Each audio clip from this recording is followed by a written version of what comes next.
SL Tanglad. Ito yung barko ng Lika Shipping, no? SMC, San Miguel Corporation. SL Tanglad, no? So mayroon pala silang ganitong kaliit na barko, mga tanker barge sa tatawag nila nito.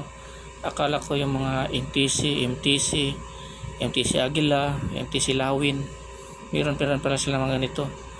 Meron din sila yung Kamagong, sa kanila yata yung Kamagong. Ito yung nila, no? At tanker nila, tanker barge nila maliit, no? Motor tanker SL Tanglad. So padaong siya patungo doon sa may Arto Pier 18, may Arto, doon sa may Lipo. Dumaan siya dito. Ganda itong kumpanya na ito, itong San Miguel, barko na San Miguel. So shoutout sa inyo dyan mga kaibigan, shoutout, no? Ganda dyan yung kampanya nyo, ganda yan. Dyan yung kaibigan ko dati, kapitan siya sa may dredger nila.